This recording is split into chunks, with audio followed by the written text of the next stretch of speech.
మూకం కరోతి వాచాలం పంగుం లంఘయతే గిరిం యత్కృపాతమహం వందే పరమానందమాధవం.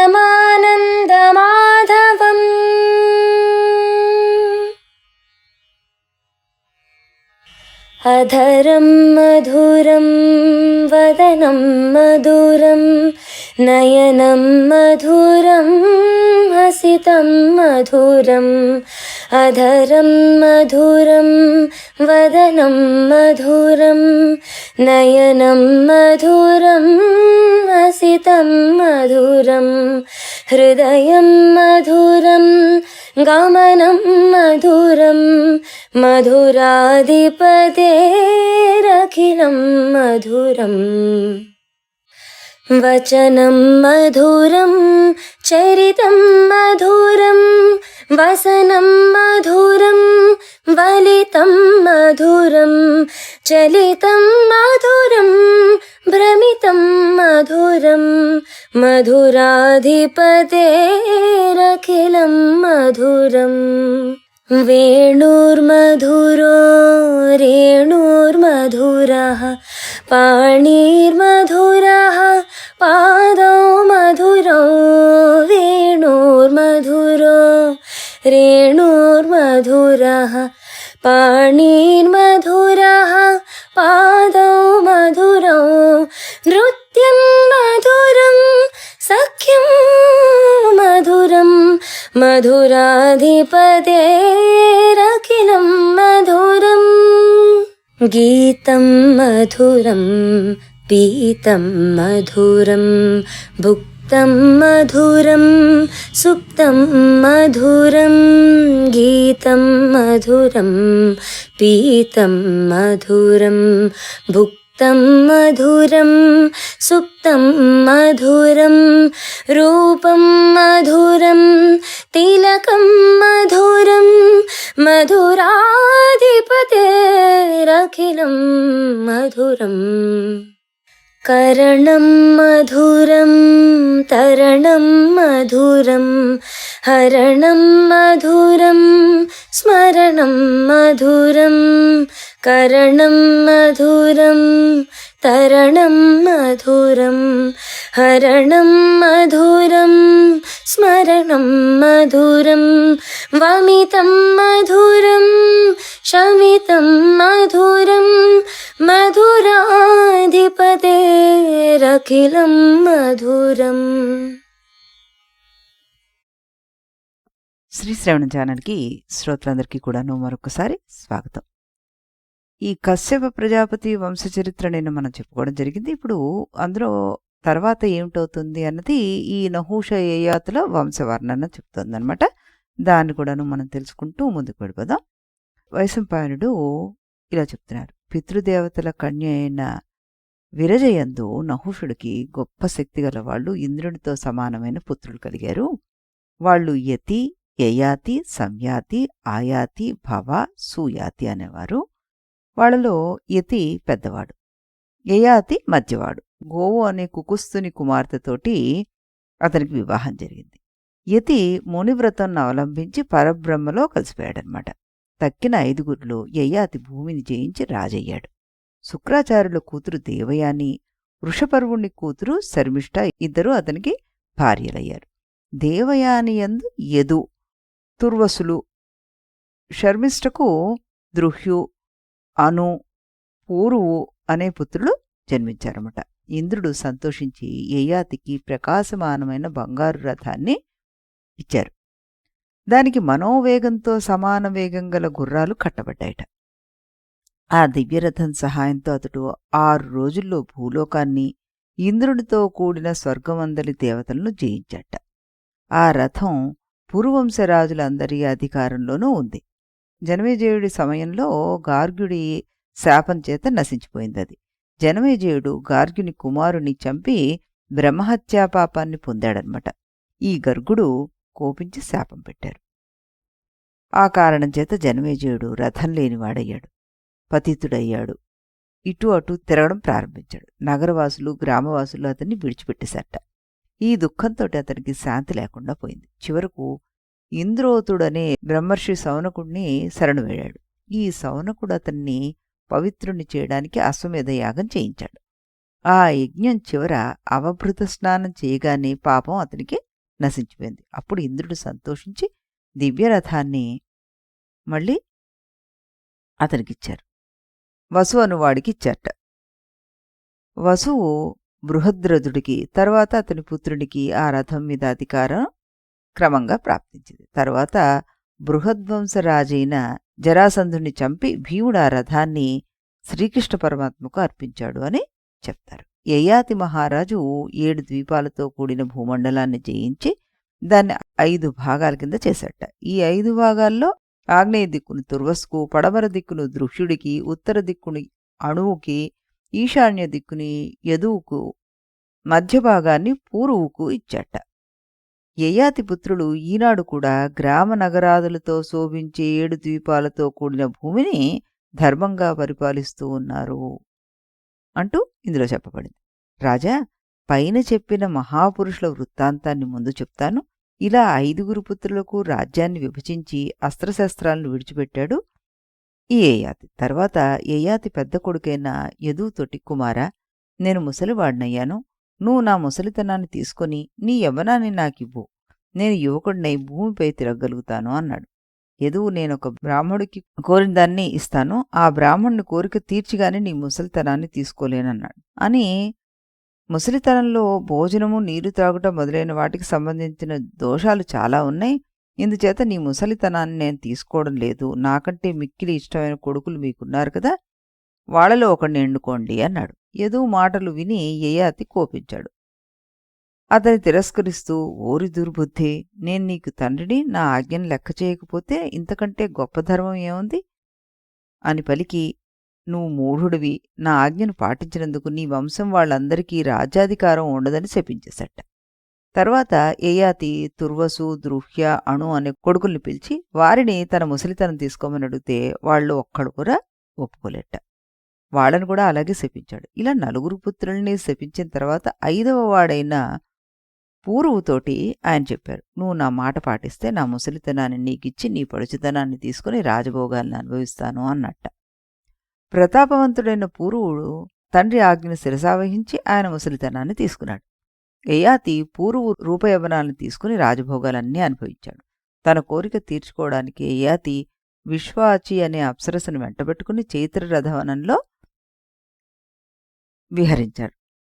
ఆ తర్వాత సుఖాలకు అంతుండదు అని ఆలోచించి పూర్వు వద్దకు వెళ్లి తన ముసలితనాన్ని తీసేసుకున్నాడు. ఆ సమయంలో అతడన్న మాటలు చెప్తాను విను అంటూ, ఈ మాటలు వింటే పూర్వ సంస్కారాలన్నీ అణిగిపోతాయి, భోగాలను అనుభవించడం వల్ల వాంఛ తగ్గదు, ఇంకా పెరుగుతుంది అని ఆ మాటల సారాంశం అంటూ ఇక్కడ వైశంపాయనుడు చెప్పారు. ముసలివాడికి జుట్టు ఊడిపోతుంది, పళ్ళు ఊడిపోతే, బ్రతకాలనే ఆశ ధనాశ మాత్రం తగ్గదు. ఆశ లేకపోవడం వల్ల కలిగే సుఖంలో ఏ సుఖమైనా 16 వంతు కూడా ఉండదు అని చెప్పి రాజర్షి యయాతి భార్యతో సహా అరణ్యానికి వెళ్ళిపోయాడు. చాలా కాలం గొప్ప తపస్సు చేశాడాయన. ఎత్తైన కొండ మీద తపస్సు చేసి చివరిలో ఆహారం మాని శరీరం విడిచి భార్యతో పాటు స్వర్గానికి వెళ్ళాడు. అతని వంశంలో 5 గొప్ప రాజర్షులున్నారు. రాజర్షులు గౌరవించిన రాజర్షి యదువు వంశాన్ని నువ్వు ఇప్పుడు విను అంటూ, ఆ వంశంలోనే నారాయణుడు, హరి, విష్ణు అనబడే పరమాత్మ కులాన్ని ఉద్ధరించిన వాడై జన్మించాడు. యయాతి చరిత్రను చదివినవాడు ధన్యుడు, సంతానవంతుడు, చిరంజీవి, కీర్తి కలవాడవుతాడు అంటూ మనకి ఈ హరివంశంలో ఈ అధ్యాయం నహుష యయాతుల వంశవర్ణన అన్న అధ్యాయం చెప్తుందనమాట. ఆ తర్వాత జనమేజయుడు ఈ వైశంపాయనుడిని ఈ విధంగా అడిగాడు. ఏమని? మహాత్మా, నేను పూర్వవంశాన్ని పూర్తిగా వినాలనుకున్నాను అని అడగగానే విడివిడిగా వాళ్ళ గురించి చెప్పడం మొదలుపెట్టారు. మహారాజా, నువ్వు ద్రుహ్యుడు, అను, యదు, తుర్వసు మొదలైన పూర్వ వంశరాజుల గురించి విందాం అనుకుంటున్నావు కదా, అదే వంశంలో కదయ్యా నీ జన్మ అంటూ, మహాత్ముడైన పూర్వుకు ప్రచిన్వంతుడు ఆయన బలశాలి అయిన ఒక పుత్రుడున్నాడు. అతడు తూర్పు దిక్కున విజయాన్ని పొందాడు. ప్రచిన్వంతుని పుత్రుడు ప్రవీరుడు, ఇతని కుమారుడు మనస్యుడు, అతని కొడుకు అభయదుడు, అతని కొడుకు సుధన్వుడు, అతని కుమారుడు బహుగవుడు. ఇతని పుత్రుడు శమ్యాతి. ఇతని కొడుకు రహస్యాతి. ఈ రహస్యాతికి కొడుకు రౌద్రాశ్వుడు. ఇతనికి ఘృతాచి అనే అప్సరసయందు 10 మంది పుత్రులు కలిగారన్నమాట. వాళ్లలో రుచేయుడు అనేవాడు మొదటివాడు. కక్రునేయుడు, కక్షేయుడు, స్థండీలేయుడు, సన్నతయుడు, దశార్ణయుడు, జలేయుడు, స్థలేయుడు, బలేయుడు, ధనేయుడు అనే 10 మంది కొడుకులు పుట్టారు. అలాగే 10 మంది కూతుళ్ళు. వాళ్ళ పేరు రుద్ర, శూద్ర, ఛద్ర, మదల, మలహ, ఖలద, నలద, సురస, గోచపల. వీళ్ళంతా కూడా చాలా అందగత్తెలు. అత్రికులంలో పుట్టిన ఋషి ప్రభాకరుడు వీళ్ళకి భర్త అయ్యాడు. ఇతడు రుద్ర అనే భార్యందు సోముడు అనే పుత్రుణ్ణి కన్నాడు. రాహు సూర్యుని చంపినప్పుడు అతడు భూమి మీద జారిపడుతుండగా ప్రపంచం అంతా చీకటి వ్యాపించింది. కాంతిని సృష్టించే ఋషి అత్రి నీకు శుభం కాగా అనగానే పడుతున్న సూర్యుడు బ్రహ్మర్షి మాట వల్ల పడకుండా ఆగిపోయాట. ఈ మహాతపస్సాలి అత్రిగోత్రాన్ని ప్రవర్తింపజేశాడు. దేవతలు యజ్ఞంలో ఇతనికి కూడా యజ్ఞభాగాన్ని తప్పనిసరిగా ఇచ్చారనమాట. ఆ కన్యల వల్ల ఇతనికి మహాబలవంతులైన 10 మంది పుత్రులు ధరించారు. ఆ 10 మంది పితరులుగా పేరు పొందారు. వేదపారదర్శులు, గోత్ర ప్రవర్తకులు, స్వస్త్యాత్రేయులుగా వాళ్ళు ప్రసిద్ధి చెందారు. కానీ అత్రిలాగా వాళ్ళకి యజ్ఞభాగానికి అధికారం లభించలేదు. కుక్షేయుకి 3 మహారథులైన పుత్రులు సభానరుడు, చాక్షుషుడు, పరమణ్యుడు వీళ్ళు కలిగారు. ఈ సభానరుడికి కొడుకు కాలనలుడనే రాజు. కాలనరుడికి ధర్మం తెలిసిన సృంజయుడు, అతనికి పురంజయుడు కలిగారు. వాణి పుత్రుడే ఈ జనమేజయుడు. ఇతని మహాశాలి, ఇతనికి మహామనస్సు. ఇతడు దేవతల చేత పూజించబడినటువంటి గొప్ప కీర్తి గలవాడు. ధర్మం తెలిసిన ఉసీనరుడు, బలశాలి అయిన తితిక్షువు వీరిద్దరూ ఈ మహాశాలిని పుత్రులు. ఉసీనరుడికి పెద్ద పెద్ద రాజవంశంలో పుట్టిన 5 భార్యలు ఉన్నారన్నమాట. వాళ్ళు నృగ, కృమి, నవ, దర్వ, దృషద్వతి. ఉసీనగర మహారాజుకు ఆ భార్యల వలన వంశకీర్తిని విస్తరింపజేసే 5 పుత్రులు కలిగారు. వాళ్ళలో నృగుకు నృగుడు, కృమికి కృమి, నవకు నపుడు, దర్వ అనే ఆవిడికి సువ్రతుడు, దృషద్వతికి శిబి పుట్టారనమాట. శిబి యొక్క పుత్రుల పేర్లు చెప్తాను విను. వృషదర్భుడు, సువీరుడు, మద్రకుడు, కేకేయుడు. వీళ్ళ రాజధాని పేరు వీళ్ళ పేరును అనుసరించే ఉన్నాయన్నమాట. ఇప్పుడు తితిక్షు యొక్క వంశాన్ని చెప్తాను విను. ఈ తితిక్షుకి మహాబాహు అయిన ఉపద్రదుడు పుత్రుడు. అతడు తూర్పు దిక్కున రాజ్యాన్ని స్థాపించాడు. ఈ ఉపద్రదుడికి ఫేనుడు కొడుకుగా పుట్టాడు. అతనికి సుతపుడు, వాడికి బలి. ఇతడు పూర్వజన్మలో గొప్ప యోగి. ఇతనికి 5 కుమారులు పుట్టారు. మొదటివాడు అంగుడు, వంగుడు, సుహ్ముడు, పుండ్రుడు, కళింగుడు. వీళ్ళు బాలేయ క్షత్రియులని పిలువబడ్డారన్నమాట. పుట్టుకతోటే వీళ్ళు క్షత్రియులైన బ్రాహ్మణులయ్యారన్నమాట. బ్రహ్మదేవుడు సంతోషించి బలికి నీవు యోగివి, కల్పాంతం వరకు ఆయుష్ కలవాడు అవుతావు, యుద్ధంలో జయము, బలంలో సాటిలేని తనము కలవాడు అవుతావు, నువ్వు 4 వర్ణాలను స్థాపించేవాడివి అవుతావు నువ్వు అంటూ వరమిచ్చాడు. బ్రహ్మ ఈ వరాలిచ్చిన తర్వాత బలికి మిక్కిలి శాంతి కలిగిందిట. అతని పుత్రులందరూ సుదేష్ణకు జన్మించిన వాళ్ళయ్యారు. వాళ్ళు క్షేత్రజ్ఞులని పిలువబడుతున్నారు. బలి ఈ పుత్రుల్ని రాజ్యమందు పట్టాభిషేక్తుల్ని చేసి తనను కృతకృత్యునిగా తలచి యోగ మార్గాన్ని అవలంబించట. అతన్ని ఎవరూ ఎదిరించలేకపోయారు. కొంచెం సమయం తర్వాత అతడు యోగపథాన్ని పొందాడు. అతని 5 పుత్రుల రాజ్యాలు అంగ, వంగ, కళింగ, సుహ్మాక, పుండ్రక దేశాలు. ఇప్పుడు అంగుని వంశావళి చెప్పేస్తాను నీకు విను అంటూ అంగుని కొడుకు దధీవామనుడు, అతనికి దివిరథుడు, వాడికి ఇంద్రతుల్యుడు, అతనికి విద్వాంసుడైన ధర్మరథుడు, అతనికి చిత్రరథుడు, ఇలా పుత్రులు కలిగారు. ఈ చిత్రరథుడు విష్ణుపదం అనే పర్వతం మీద యజ్ఞం చేశాడనమాట. అందులో సోమరసాన్ని తాగి ఇంద్రుడితోటి సమానమయ్యాడు. ఈ చిత్రరథుడి పుత్రుడే దశరథుడు. అతడు లోమపాదుడనే పేరును కూడా పొందాడు. ఋషశృంగుని దయచేత దశరథుడికి చతురంగుడనే పుత్రుడు జన్మించారు. వీనికి పృథులాక్షుడు, వాడికి చంపుడు అనే అతను జన్మించారు. ఇతని రాజధాని చంప. మొదట దీని పేరు మాలిని.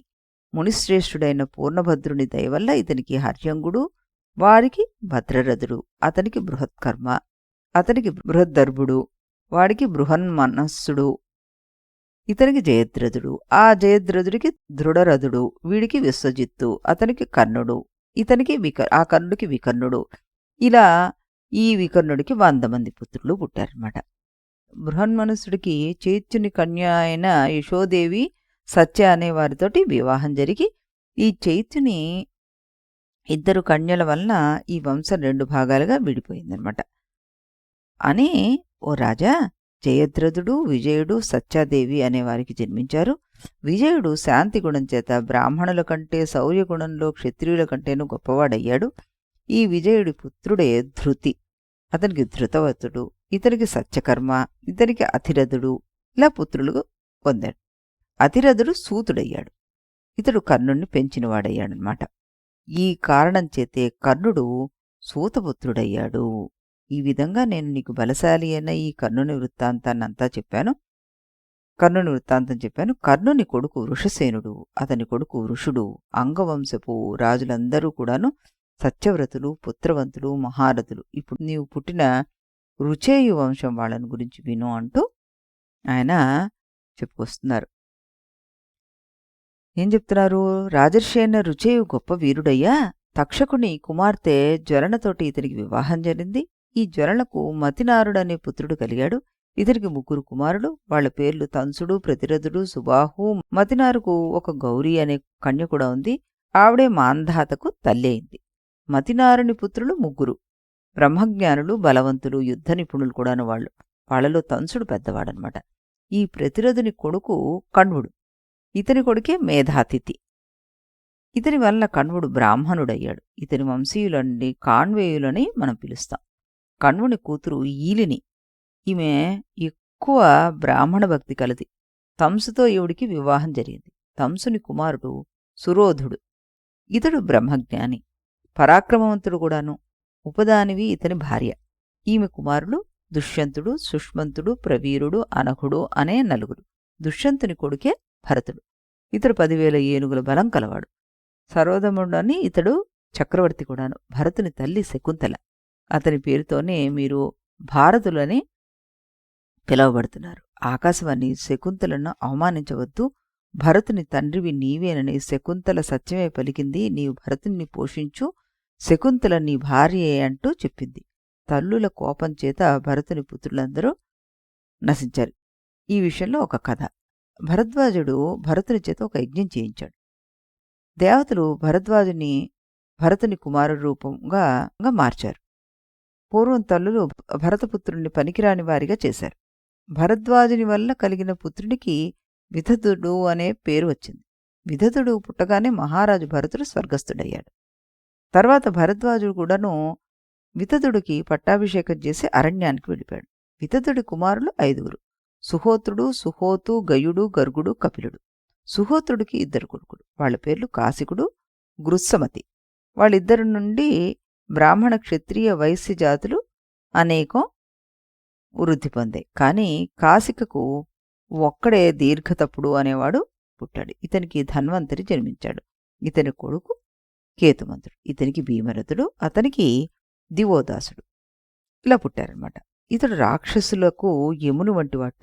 ఆ కాలంలో క్షేమకుడనే రాక్షసుడు రాజధాని అయిన కాశీని జనశూన్యంగా చేశాడు. దివోదాసుడు గోమతీ నది ఒడ్డున రాజధానిని ఏర్పరచుకున్నాడు. ఇప్పుడు విశ్వామిత్ర పుత్రుల పేర్లు చెప్తాను విను అంటూ విశ్వామిత్రుడికి భార్య శాలవతి వల్ల దేవశ్రవుడు, కతి, హిరణ్యాక్షుడు పుట్టారు. ముల్లోకాలయందు ప్రసిద్ధి చెందిన దేవరాతులు మొదలగు వారు విశ్వామిత్రుడి పుత్రులే. కతికి కాత్యాయనుడు జన్మించాడు. ఇతనికి 2వ భార్య రేణు. రేణుమంతుడు, సాంస్కృత్యుడు, గాలవుడు, మౌద్గుల్యుడు అన్న వాళ్ళని ఆవిడ కంది. ఈ కుశిక వంశ మహాత్ములు సమస్త ప్రపంచానికి తెలిసిన వాళ్ళయ్యారు. పాణిన, బభ్రువ, ధన్యజన్య, పార్థివ, దేవరాత, శాలంకాయన, శిశ్రీవ, లేహిత్య, యామదూత, కారిష ఇంకా ఇతర కౌశికులు కుశిక వంశాలందు జన్మించిన వారుగా మనం చెప్పుకుంటున్నాం. ఈ మహాత్ముల్లో చాలామందికి ఇతర ఋషుల కులమునందు వివాహాలైపోయాయి. విశ్వామిత్రుని పుత్రుల్లో శృణశ్రేపుడు పెద్దవాడు. అతడు భృగువంశం వాడై ఉండి కౌశిక వంశీయుడయ్యాడు. దృషద్వది పుత్రులైన అష్టక దేవరాతులు అందరూ కూడాను విశ్వామిత్రుని పుత్రులే అన్నమాట. అష్టకుడి కొడుకు లేహి. ఈ విధంగా రాజా జహ్నుగణ వృత్తాంతాన్ని నీకు వివరించి చెప్పాను. ఇప్పుడు అజమీడ వంశము వృత్తాంతం చెప్తాను విను అని చెప్పడం మొదలుపెట్టారనమాట. దీని గురించి మనం రేపు ఇదే సమయానికి ఇదే ఛానల్లో కలిసి ఈ వృత్తాంతం అంతా కూడా మనం తెలుసుకుందాం. అంతవరకు సెలవు.